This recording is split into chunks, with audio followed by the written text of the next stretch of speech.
Next speaker, I would like to call upon Dr. Vikrant Kale, sir. Enlighten us about exploring the unseen benefits of a colonoscopy in complex fistula. So good morning all. Thank you organizers for giving me opportunity to talk here. As you can see, I'm an outsider in an all surgical field here. And I'm going to talk about being an outsider, but I'm going to talk about things that go inside and what you're really looking at. So I can see it's a complex, small space, as someone said, which really seems to be changing. Even the nomenclatures are changing, anatomy changing, classification is changing.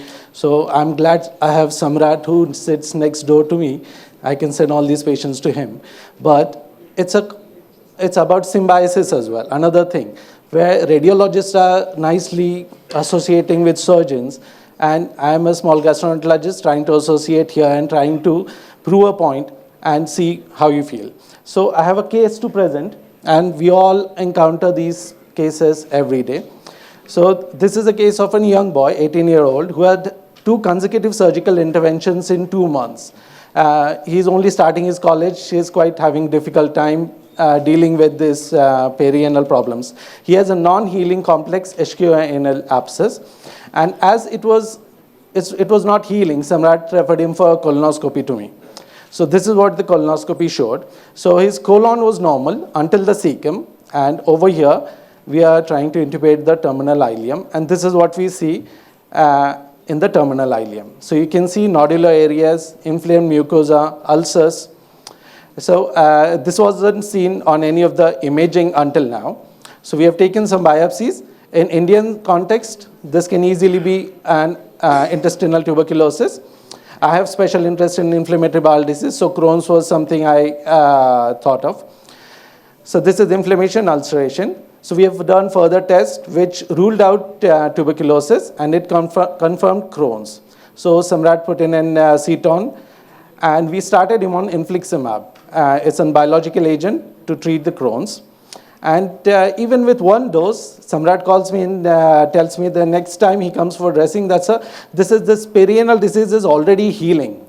So a nice case to start off with. There's another case which is more common. It's a 70-year-old man who comes with constipation, mucus pia, and the surgeon had done a nice MRI which showed fistula in ano. He underwent fistula surgery, and after 3 months, he completely healed. So the patient is happy, surgeon is happy, very good result. But a year later, he visited with constipation, and this is the time he visited us in the clinic. The symptoms were persistent. So he had constipation, he had mucus pia. So because it was persistent, we took him for a colonoscopy. And this is what the colonoscopy showed. So we are in the rectum now, slowly progressing towards the sigmoid area.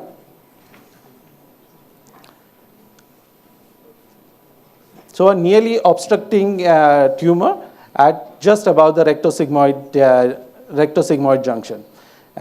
Quite a big one. This is on further imaging was locally advanced sigmoid adenocarcinoma. So for the biopsies taken and treatment planned for this gentleman.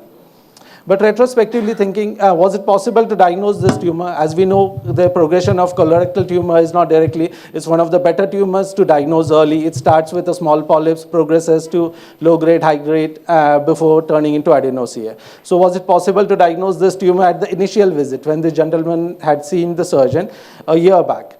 Would the patient would have benefited by having a colonoscopy either before the surgery or during the surgery as such?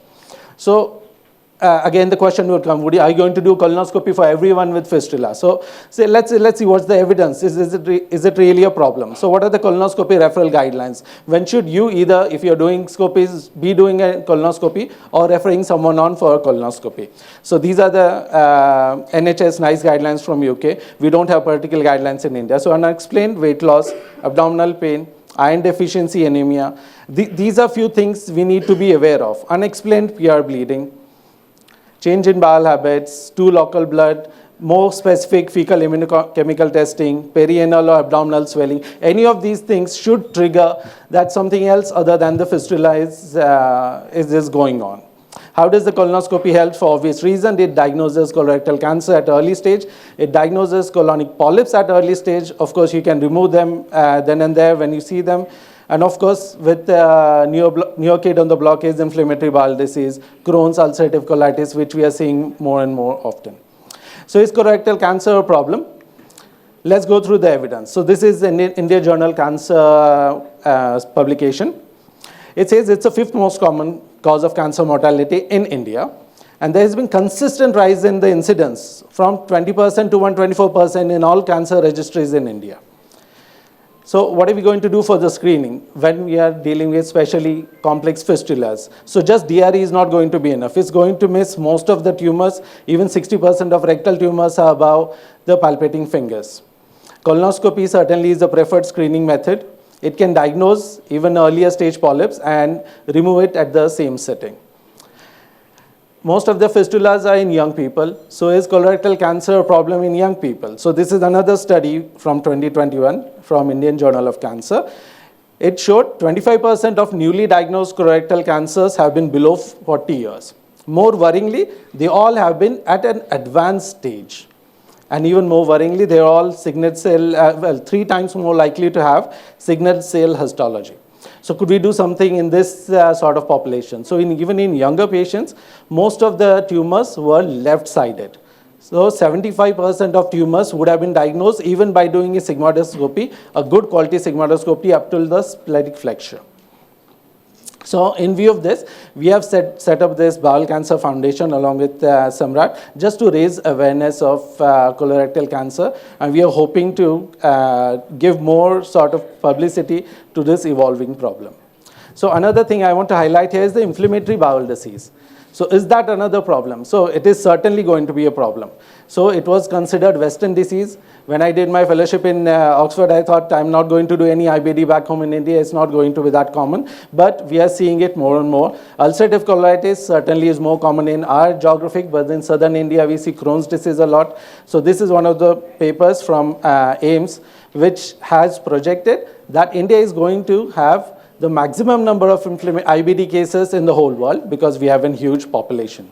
This is another really good paper recently published in Lancet from AIJ Hyderabad, where they did 30,000 colonoscopies in patients presenting with lower GI symptoms, mainly altered bowel habits, PR bleeding. And what they are projecting is that we're going to have increasing incidence. And in fact, India is in acceleration phase. We are going to have huge load of inflammatory bowel disease in coming decade. In the paper that they published, nearly 5% of patients were diagnosed with IBD, and the proportion of IBD was more even compared to intestinal tuberculosis, which would have been one of the highlights in these cases for us. And proportion of IBD cases, again, it's not different between rural and urban population, so it's very much similar. It's a big study. They had 30,000 colonoscopies to study in. So we all know about Crohn's disease, ulcerative colitis. I just wanted to highlight about Crohn's disease being more common. The commonest place is ileocecal junction. So a good quality colonoscopy which goes up to terminal ileum is important. It also is common around the rectum, not the mucosal part, but the extra mucosal things which you guys are dealing with today. So complex fistulas are quite common in Crohn's disease. So what is the treatment of IBD and how is it changes? So we all know about 5-ASA, steroids, immunomodulators, biologics. And why am I telling this? Because it's slightly different. So whenever I have an IBD patient who has a mucosal disease, I follow the step-up approach, which is more financially affording for the patients. But if I have a patient with Crohn's and having a complex fistula, my approach changes. Because early introduction of biologics, especially infliximab, adalimumab, the newer agents, they are really effective in perianal disease. So if you use them early, especially with the first case we presented, the young boy, the quality of life really improves because the fistulas improve really well with biologics. They do not respond that well to steroids. Steroids can increase your risk of infection if you're going to use this in these cases, especially in complex fistulas. Early introduction of biologics is really important. Putting in cetons to prevent infections is important. So that's the one thing we want to highlight. So just to quickly conclude on this. So colorectal cancer and IBD incidence is definitely increasing. They can definitely coexist with complex fistulas. So that is a little footnote from me to you all. It can easily be diagnosed with colonoscopy, whether it's a pre-op colonoscopy, and or an intra-op. We do it very often with Samrat, that I do a colonoscopy and then he proceeds on to do his fistula surgery. So it's very easy, because missing a diagnosis is not really good for the patient and certainly not good for the doctor overall. So who's a good fistula surgeon? From all of us' point, from my point, is he someone who restricts himself to the anus and just looks at the fistula with all the radiology and MRI that goes on?